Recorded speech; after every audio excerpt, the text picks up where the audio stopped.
Bismillahirrahmanirrahim. Assalamualaikum warahmatullahi wabarakatuh. Kami di sini selaku kelompok 4 akan mempresentasikan mengenai makalah kami yang berjudul dengan Kerajaan Sapawi. Di sini beranggotakan Muhammad Afif dan Randika dengan NPM 19052 dan saya sendiri Dimas Gumlar dengan NPM 19071.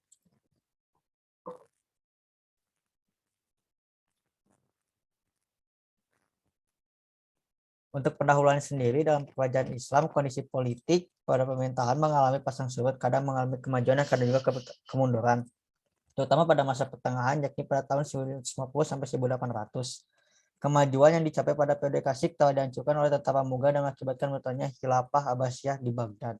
Runtuhnya kekhilafan ini mengakibatkan pemerintahan politik Islam mengalami kemunduran secara drastis.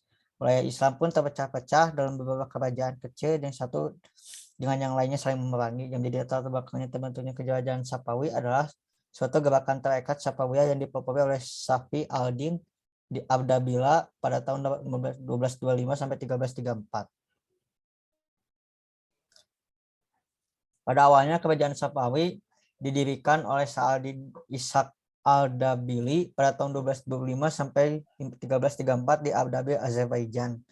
Tarekat dinamakan kerajaan Sapawi ini diambil dari nama pendirinya. Nama tersebut bertahan hingga aliran ini beralih menjadi gerakan politik, bahkan hingga berhasil mendirikan sebuah kerajaan.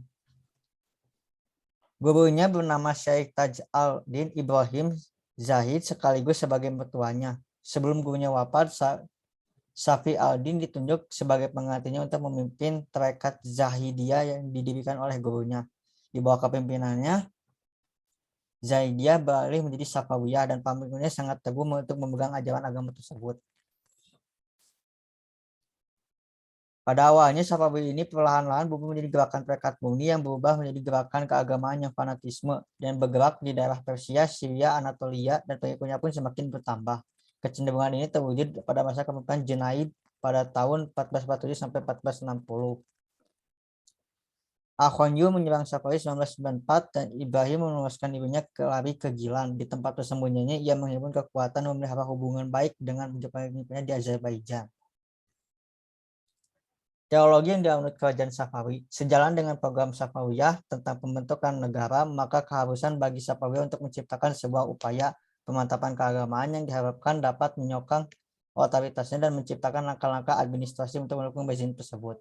Beberapa seruan keagamaan Safawiyah disampaikan secara khusus kepada pendukungnya, yaitu Kizilbash dan kelompok kesukuannya yang mereka berpihak Safawiyah, menyajikan pembunuhan mesianis.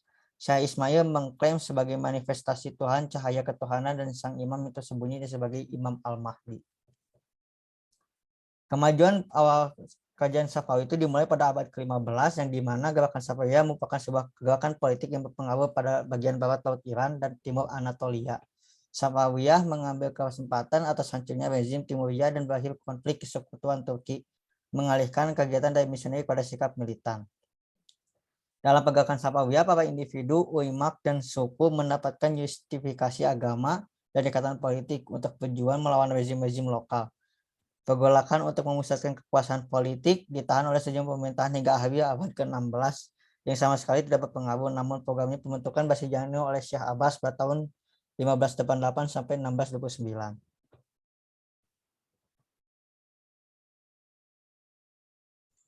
Kemajuan bidang politik dan pemerintahan. Kemajuan bidang politik dan pemerintahan di sini yaitu terwujudnya integritas bangsa dan negara yang luas yang dikawal oleh suatu angkatan bersenjata yang tangguh dan diatur oleh suatu pemerintahan yang kuat, serta mampu memainkan peranan dalam percaturan politik internasional. Sebagaimana lazimnya, kekuatan politik suatu negara ditentukan oleh kekuatan angkatan bersenjata. Syekh Abbas juga telah melakukan langkah politik yang pertama membangun angkatan bersenjata dinasti Safawi yang kuat, besar, dan modern. Tentara Kizilbash yang pernah menjadi tulang punggung dinasti Safawi pada awalnya dipandang Syekh Abbas tidak diharapkan lagi, sehingga ia membangun suatu angkatan bersenjata reguler. Inti satuan militer ini ia ambil dari bekas tawanan perang bekas orang-orang Kristen di Georgia dan di Circassia. Mereka dibina dengan pendidikan militer yang militan dan persenjataan yang modern. Sebagai pemimpinnya, ia mengangkat Al-Lahwardi Khan, salah satu orang dari Gulam. Berkat kegigihannya, Syekh Abbas mampu mengatasi kemelut di dalam negeri yang mengganggu stabilitas negara dan berhasil merebut wilayah-wilayah yang pernah direbut oleh kerajaan lain pada masa sebelumnya.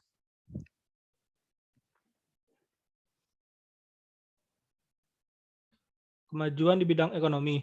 Kerajaan Safawi pada masa Shah Abbas mengalami kemajuan di bidang ekonomi, terutama industri dan perdagangan.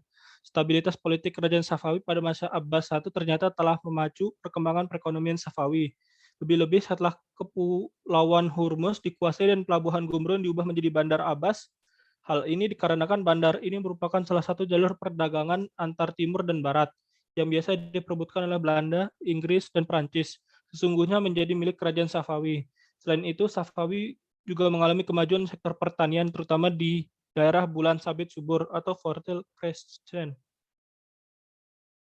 Kemajuan bidang ilmu pengetahuan. Dalam sejarah Islam, bangsa Persia dikenal sebagai bangsa yang peradaban yang tinggi dan berjasa dalam mengembangkan ilmu pengetahuan. Oleh karena itu, tidak mengherankan apabila pada masa kerajaan Safawi, tradisi keilmuan ini terus berlanjut.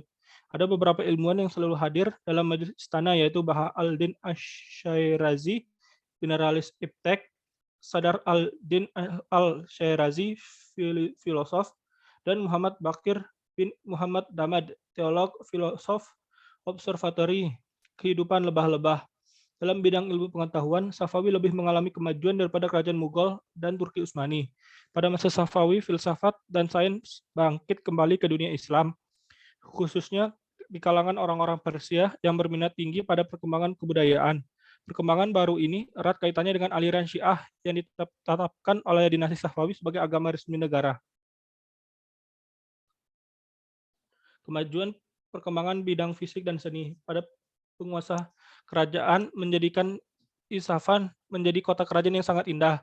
Di sini terdapat bangunan-bangunan besar dan indah seperti masjid, rumah sakit, jembatan raksasa di atas Zenderud, dan istana Cilil Sutun.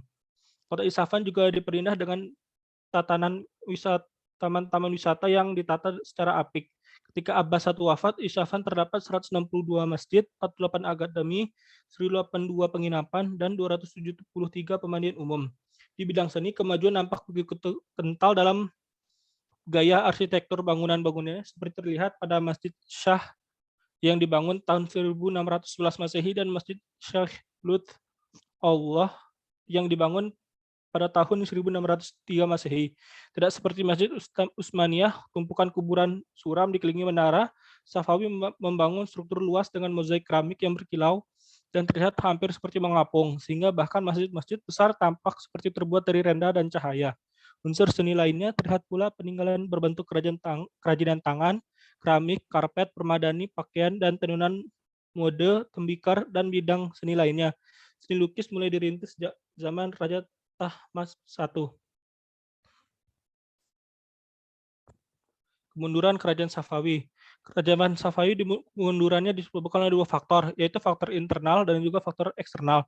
Faktor internalnya itu yaitu ada Pertama Safawi Mirza dan Shah Abbas II, administrasi pemerintahan diubah menjadi provinsi kaya dibawahi oleh pemerintah pusat. Diperintah langsung oleh Shah, kebijaksanaan ini membawa akibat negatif bagi kerajaan, yaitu melepaskan kelompok Qizilbashi yang menguasai daerah provinsi-provinsi sehingga kerajaan kehilangan kekuatan karena kelemahan tersebut tidak segera ditanggulangi dan kekuatan yang gulam, budak atau budak-budak yang tidak memiliki mutu tempur seperti kelompok Qizilbashi.